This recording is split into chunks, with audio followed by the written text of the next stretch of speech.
This is the kind of film which reminds me why I wanted to get a history degree in the first place.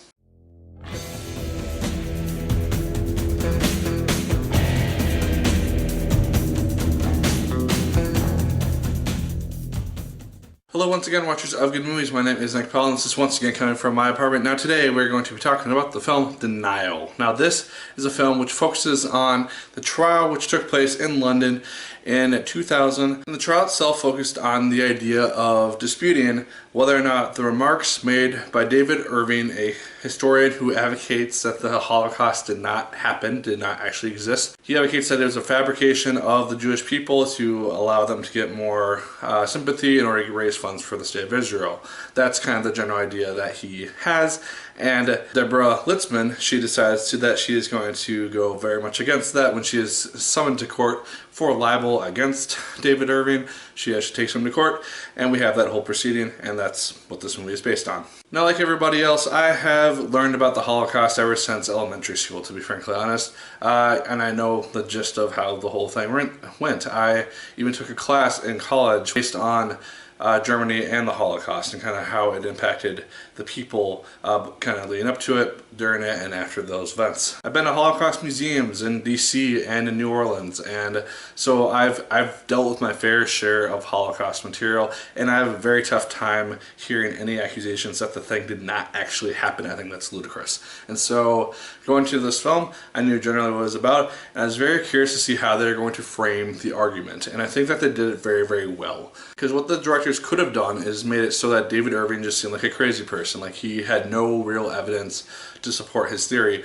But the film does a very good job at showing very little bias in that regard. Yes, we know how this thing ultimately results, but the ideas which he presents, they're presented in a fair way, which makes sense and shows kind of how he is going to present them. There were even times where, despite everything that I've learned and that I've seen, some of his arguments did make a little bit of sense until they were proven false. Rachel Weisz plays Deborah Litzman in this movie. She does a very, very good job. Of my knowledge, I've only ever seen her in The Light Between Oceans, which came out earlier in September. She did a very good job in that. She did a very good job in this, and I'm curious to see what other stuff she does, because I'm sure she's done other things. I just haven't seen her in that much stuff. But I think she did a very good job in this movie. We also have Andrew Scott, who I mainly know from Sherlock, who's a villain in that. And so it's kind of interesting to see him in a lawyer position in this film. I thought he also did a very good job. In this movie, we have him and Tom Wilkinson as her two lawyers, and they just do a very interesting job at presenting the case, because they don't use her for testimony, they don't use survivors for testimony, because they just know that David Irving is going to just eradicate them on the stage. He will embarrass them and just tear them apart, just take one little shred of doubt or just something that just they forget to mention, and just use that to show doubt or shadow doubt over everything else which they say. Timothy Spall does a very, very good job playing David Irving in that regard. He is a despicable person in my regard, in my opinion, and he does that very, very well. And I enjoyed seeing his performance of the character on screen. And the film is roughly 2 hours, a little bit less than, but the first half of the film is kind of the build-up, kind of the preparation for the case, and then the second half basically focuses on the case itself. It took place over the course of 2 months, and then we have the judge who delivered the final verdict. They do cases very different in London than they do in the US, which is something I wasn't really that aware of. So that just made the film a little bit more interesting in regards to how the British, or I guess the UK justice system operates as opposed to in the US. I will say this though, the film can be a little bit slow at times, especially in the first half, just because it's a lot of kind of just explanation-based stuff about the film.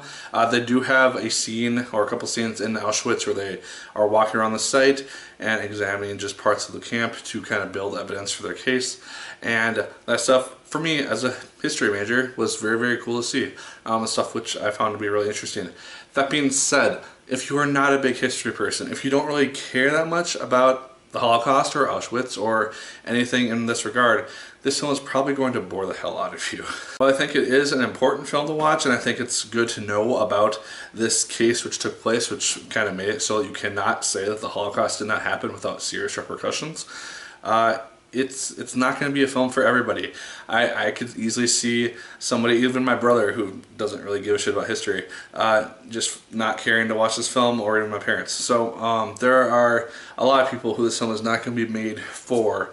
But for me, I personally enjoyed it because of what it was. It is a little bit slow, like I said. It can be a little bit on the boring side at times, especially during the trial where they're kind of doing a lot of back and forth explanation stuff. I felt like that was a little bit choppy for my personal taste, because they kind of just did one side and then next day the other side. They take a lot of breaks in the British system, which kind of bugged me. It's not like in the US where they try to get through as much stuff as possible in a single day unless they have to stop for some reason. It's just kind of one, boom, boom, boom, boom, boom. It also kind of bugged me that there wasn't a biopic-esque ending. If you've seen any of my other reviews, you know that whenever I watch a biopic, I like to see what happened to the main characters or the main players in the film after the results of the film, and it doesn't do that. We don't get to see what happened to Deborah Lutzman after the events of the film. We don't get to see what happened to David Irving. I would have been very curious to see what happened with the results of their careers. I could look it up, but I don't really want to. And I want the film to tell me what happens to them while I'm invested in the film still.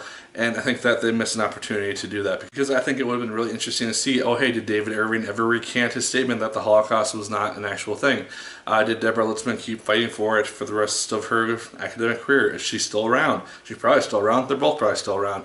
And I'd be curious to see how much they individually contributed to this film itself. But guys, ultimately Denial, it was a film for me. As a person who has studied history for a good chunk of his life so far, I found the film to be very, very fascinating, very cool look at the Holocaust itself. I think if you're interested in that type of material, you're going to be really interested in this movie.